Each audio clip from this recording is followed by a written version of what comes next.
a housing bull market that coincides into an inflation bull market, which corresponds into a commodities bull market, then what do? You buy these assets while they're cheap. So here's how housing ties into inflation, okay? As the volume of new housing starts increase, it's home loans times volume is money creation, because they build a new house and then someone buys the house, but they buy the house with a mortgage and the bank issues the mortgage, okay? That mortgage didn't exist before someone bought the house. Okay, that's really important to think about. That mortgage did not exist before the person bought the house. So every time the volume of more people come into home buying years, it's going to create inflation because banks are going to be issuing new loans. Uh, and high inflation in the 1970s, high inflation in the 2000 to 2008. And notice how housing starts absolutely crashed before the great financial crisis, okay? Housing starts is a leader, uh, and and a really good signal. Housing starts is the leader of the real economy. Okay, housing for 2005, it just nosedived all the way down. So where are we at now? We're all the way in 2025. We're consolidating. Okay, we're not like we are in 2005 when housing starts was absolutely kamikaze nose diving to the ground. Okay, look at this. Look how aggressive this downtrend move is. We're just going back and forth, back and forth. Back in 2022, whenever we did see a little bit of significant inflation, notice how it was teetering above this median trend line. That's very important. Every time housing starts breaks a certain trend under certain market conditions, you do see higher inflation, and this is explained because home loans times volume equals money creation. Okay, does that make sense? They build new homes, people buy the homes, but they don't. Not everyone buys a home all cash. Okay, not even most of the institutional players do that. That makes no sense. Why would you tie up all of your cash to one house? Buy a house for $400,000 and then what? Just still pay taxes and no, it doesn't make any sense. So they finance it with a mortgage, and the volume of those new mortgages coming into existence creates inflation. And this is a very important concept to grasp. Big inflation in the 1970s, big inflation in the early 2000s. There wasn't any inflation over here. Why wasn't there any inflation over here? Well, my theory is because the demographics were weak and it was a declining interest rate environment, because interest rates peaked over here, okay? This was the last leg of interest rates increasing, and that was an inflationary environment. It was the 1970s. You had big housing starts all throughout here. Interest rates peaked over here, and then from right here all the way to pretty much where we're at right now, it's been a declining interest rate environment. We're going to go over that as well, but just notice how it's all interconnected. The entire global financial system's all interconnected. Housing ties to inflation, which ties to interest rates, which ties into all the assets throughout the world. It all the currencies. It's all interconnected. Okay, and at Daley and Polk, we just look at a bunch of data to see how we can make profit off these interconnected dependencies. People are the driver. So this is what I was talking about. This is U.S. population growth per year. Okay, so as this is the rate of growth in new people being born.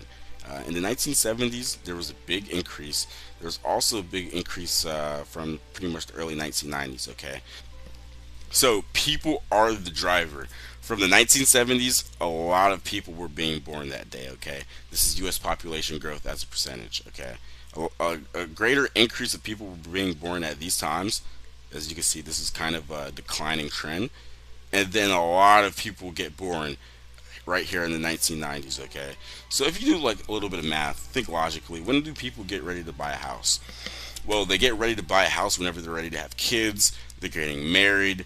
They're at their peak financial, well, maybe not their peak financial years, but they're probably in the mid cycle of their career paths, and they're making a lot of money. Okay, people buy houses around, let's say, on average, to 30 years old. I just use 30 years old as an example to show you. Uh, from the 1970s 30 years later is the early 2000s, which if we go back, we saw a big boom in housing starts right over here. So if someone was in the early 2000s, if they look back at the data, they could have potentially predicted a big housing boom market because a large demographic was potentially coming into home buying years. That's exactly what's going on right now.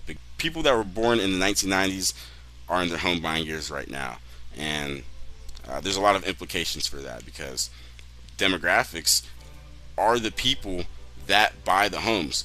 You are the driver. Whenever you go to a bank and you're ready to buy a house, you talk to a loan officer and you buy a $400,000 house and your mortgage is like $350,000 at a 5% interest rate.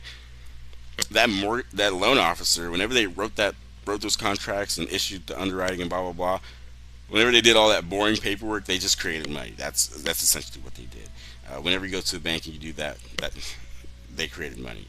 It's the issuance of loans that creates money. So you and the demographics of all of viewers watching and throughout the entire world uh, really are the deepest derivative of money creation, uh, which is really profound whenever you think about it, because that means uh, at the deepest root, what is money?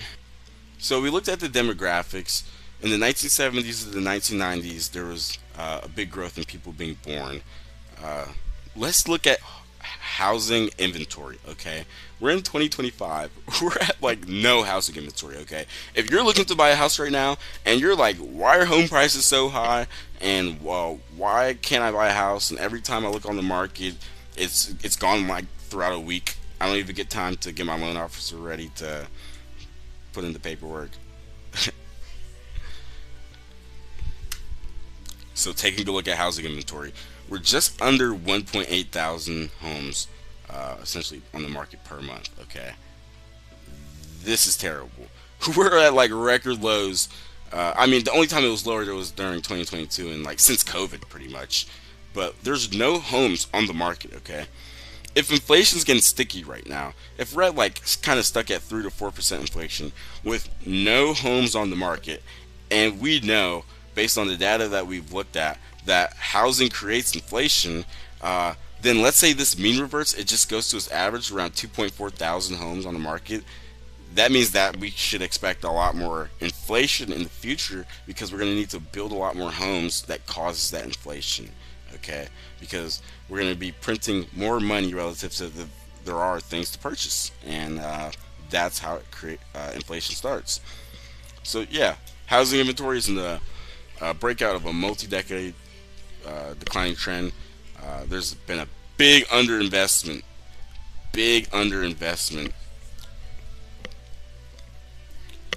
Another thing about housing inventory is the massive underinvestment since the Great Financial Crisis. So whenever the real estate market blew up in 2008, a lot of these home builders went bankrupt.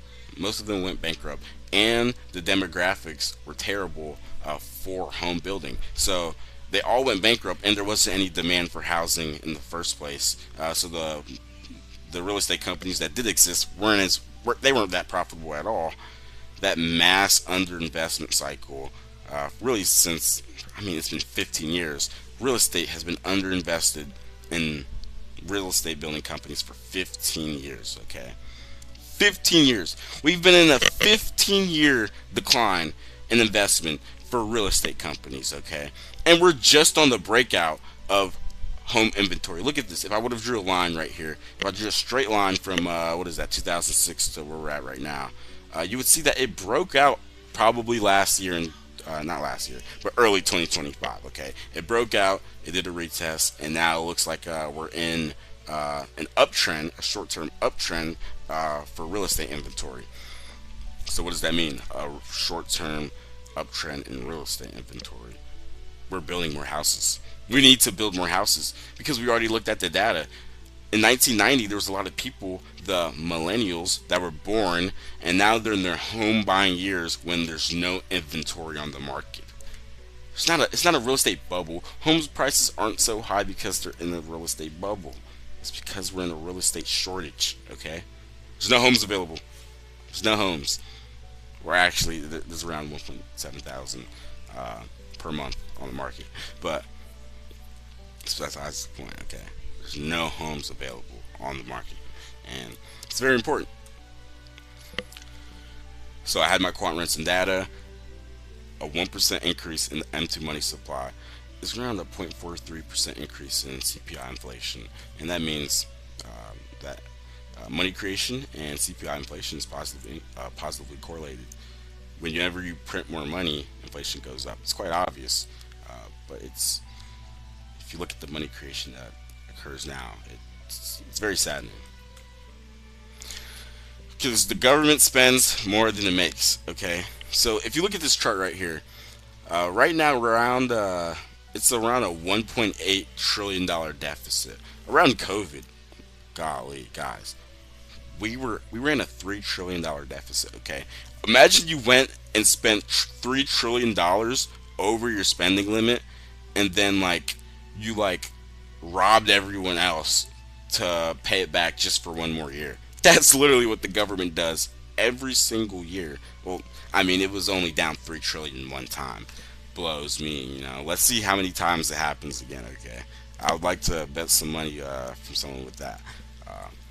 But we're starting to run $1 trillion deficits casually, and that's terrible because we print the difference and we get taxed to actually fund their deficit spending. It's actually ridiculous.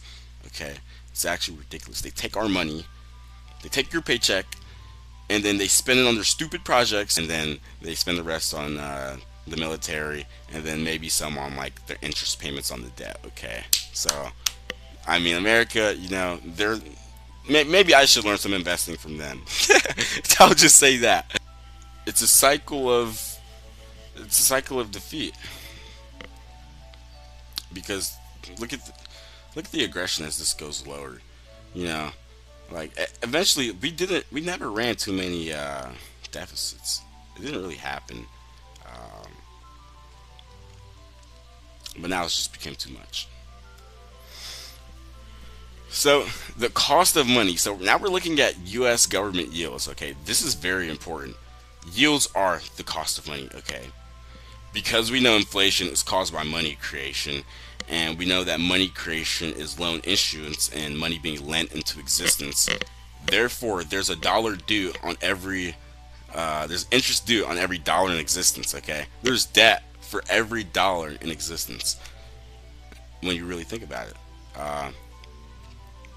'Cause all money is loans being issued into existence via an IOU. You're borrowing that money. You have to pay that back. Okay. In the global financial world, money is lent into existence, so there's interest due on every dollar. Okay. So yes, interest rates are the cost of money, which are the interest due on dollars, which is essentially debt. Okay. So 4 decades of easy monetary policy, it really changes asset prices and the way people think about money, because year in year on end they expect the price of money to decrease. They expect money to get cheaper, and when something's cheaper, the supply demand dynamics of that means that it's essentially more abundant. So there's an abundance of money, and that creates bubbles. Okay, that's very important. Lower your yields over extended periods of time, of course it's going to create a bubble, because we went from, as you look on the chart, essentially 16% yields to zero. In COVID we had zero yields. In some European countries there was negative yields. In Japan they're running I don't even think their interest rates is it's even 0.5% yet. Okay, interest rates are still extremely low, historically low, mind-boggling low. Even though we've had a short come up since 2020, interest rates went to zero, guys. Remember that. Oil went to zero as well. We're not going to talk about that in this video, but oil is a really good opportunity as well. But as you see, I talked about ever since 2020. But this chart goes from, this is 1980 and this is 2020, and this is where we're at right now. So we recently broke above this trend line around 2024. And this matters because bond prices and bond yields are inversely correlated. So as we just looked at over here, these are yields going down. Yes, so yes, U.S. Government bonds 10 years. Yields going down means bond prices were going up, okay? Yields going down meant bond prices were going up. Now we're in the beginning of an increase in yields. So by the concept of bonds, therefore bonds should be going down. And if we look at some data, bonds were down 40% since COVID, okay? So right here, this is a bubble. Bonds were in a bubble, and the markets finally realized it. That's what it really comes down to, okay? Because this move right here, this increase since 2000 from 2020, 2020, 2000 to 2020, that's the last leg of the decrease in yields as we look in this chart right here.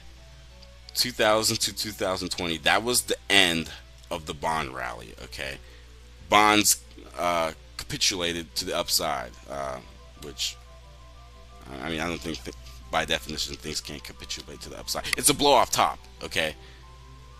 From 2000 to 2020, there's a blow off top in bonds because yields entered its final phase in the decreasing, okay? So yields went down, bond prices blew up to the upside, and as now yields went up, we're having a 40% decrease in bonds. All right. So, and if we think that housing starts based on the demographics are going to increase, and that's going to cause inflation, and inflation causes yields to go up, then these bond prices have to continue to the downside. They don't have to go straight down, guys. They can it can go down and then go back up and then go back down. They go back up one more time and then really go back down. It can do whatever it wants, okay? But it's definitely not going to do what it did right here. That's all I'm saying. Yeah, this matters because the first time in a half century, the bond markets really started to begin cracking. The government bond market started to begin cracking. And it was simultaneously as the cost of money increased. So there's obviously a positive correlation in there. I had my quant run the numbers, and if you just look at this chart, I didn't get this chart from my quant. I got this from TD Toronto. So, but yes, bond yields go down, bond prices go up, vice versa. And this matters because if the inflation rate is greater than the yield on the bond, you're guaranteed to lose money, okay? So let's say inflation's at 5% and I'm holding bonds and I know that they're gonna give me a 2% yield every single year, and inflation's at 5%, I lost 3% of purchasing power per year. My bonds decreased in the value of the currency by 3% each year. And that also causes people to sell bonds, all right? Because if inflation, let's say inflation's at 15% and you're holding a 2% bond that pays 2% interest per year, you're going to dump all of it. You need to liquidate to chase other assets. I mean, you're just losing a bunch of money, and everyone's going to eventually realize that that's a lot more likely and possible than they ever imagined. So, I mean, you just got to be patient, at least in my opinion. You just look at a bunch of data, just be patient, and look at these really big long-term trend lines. And so this is stocks relative to silver. Notice how in the early 2000s, from 1980 to the early 2000s, it was a massive SPX silver bull market. So stocks really outperformed silver. This is analogous of the declining interest rate environment. And then from 2000 to 2008, that's when housing starts to begin to break above that long-term trend line. Housing starts broke over here. They pulled back. This is the tech bubble. There's always some type of technology, not always, but there's usually some sort of like event, right, before these big commodity bull markets. In 1971, it was them taking the dollar from the gold standard to fiat, and in 2000, it was essentially the technology bubble. And now, I would say it's kind of been COVID, and these wars going on. To go back to the main point, stocks are looking extremely overvalued. The only times they were this pricey was during one of the largest technology bubbles of all time. And I think we're in a bubble right now. I call this the AI bubble. It's as simple as that. AI actually consumes a lot of electricity that no one really likes to talk about. Let's say if it takes some of the supply from what's already a scarce asset, and the money flows aren't there yet, things can really start depleting really fast. Natural gas can start depleting really fast. Oil can start depleting really fast. And during increasing interest rate environments and high inflation, well, there's high inflation, there's increasing interest rates because there's higher inflation, okay? Because there's new home loans being put uh, on the market, there's new money being created, okay? And whatever there's new money being created, it causes inflation, and silver and these hard assets begin to go up. So that's why you look at from the early 2000s to 2011, commodity bull market, uh, housing loans bull market, and a bust. It benefited from the boom and the bust of the housing market from an expansion phase. It benefited the entire expansion phase. In the early 1970s to 1980, housing bull market, there was a supply crunch as well. But yeah, guys, this is a really long-term trend line. From 1890 to 2025, there's only been one time silver's ever been this cheap relative to stocks. Okay? And guys, guess what? Silver's breaking all-time highs. So what does that say? If silver's breaking all-time highs, while it's only been cheap a couple of times ever to stocks, and it looks like we may be in the beginning of a housing bull market that coincides into an inflation bull market, which corresponds into a commodities bull market, then what do? You buy these assets while they're cheap, and then you just hold, and you just hold longer, and you maybe sell whenever the ratios flip. Like if you buy silver in 2000, sell your silver for stocks, or let's say some like really leveraged technology stocks like Tesla and Nvidia and those type of stocks in 2011, and then you hold, and then as you see it begins to break out, you flip your stocks back into silver. Silver right here, silver right here. Technology stocks right here, technology stocks right here. You see? In the 1970s, big housing boom. Inflation goes up, silver goes up, and stocks go down. During high inflation, high interest rate environments, money rotates from stocks to hard assets as shown in this graph. Because at the lower end of this blue trend line, these are really low valuations relative to these extremities over here and even over here. These are like, this is the cycle, or at least this was the cycle until mass money creation makes this blow off. But all of these are going to go up. What this means is silver's going to go up a lot more faster. That's really what it means. Simple as that. These are money market funds, so people sell their stocks and bonds, and they really sell anything, and they park into money market mutual funds, and it's like 1 month, 3 month, 6 month treasury bills, really short term cash instruments, and gold as well, because those are safe haven assets. Like I said, silver's breaking all time high. You better have known that gold's been breaking all time highs, and it looks like it's going vertical. Gold looks really good. But silver to gold ratio is at all time lows. So what does that mean? That means silver's dirt cheap. If silver's at all time lows relative to gold, it's at historic lows relative to stocks, and it's breaking all time highs priced in dollars, and we know dollars are going down, then what do? You just buy silver. You just shut up, you buy silver, and then you buy some more silver. It's as simple as that. So what I'm getting at is we're in the beginning of a really big commodities bull market. Today was just an introduction on some of the data I look at to navigate where we are in cycles and how do I identify asset classes that I think are going to go up, and I use that by looking at yields, demographics, and inflation, and a lots of other data as well. But I'm only going to go over that right now. So to summarize what I really went over in this video, this is a once in a generational opportunity, guys. Okay, commodities are at all-time low valuations across pretty much everything. So we looked at silver to stocks and gold. Silver is at all-time low lows relative to gold. It's really low against stocks. The entire commodity looks like that. Commodities are undervalued relative to every single other asset. Yet this year, uh, they seem to be outperforming everything. Okay, they are orders of magnitude cheaper than every other asset on the market. Yet, if commodity does a 50% increase, like it'll it'll be like nothing.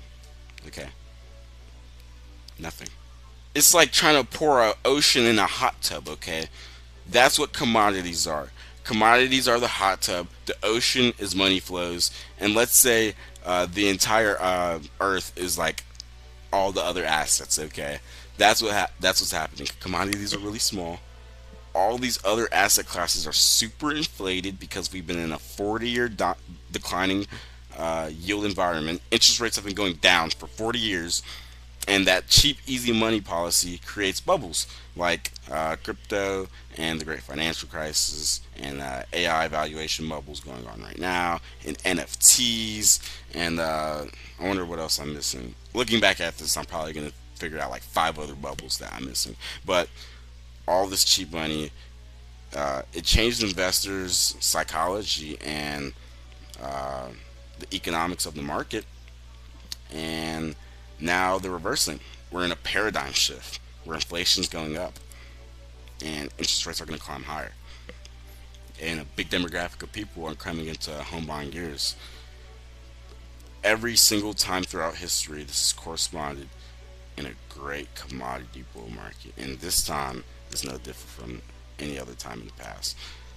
I would compare this to I would say this is like the 1970s, but instead of maybe just America, it's the entire West or the entire world. Like, I think this could get kind of freaky. I think this could get, I don't know, and it's kind of scary too. It's really scary because what does this mean? Well, this means our dollar is going to fall off of a cliff,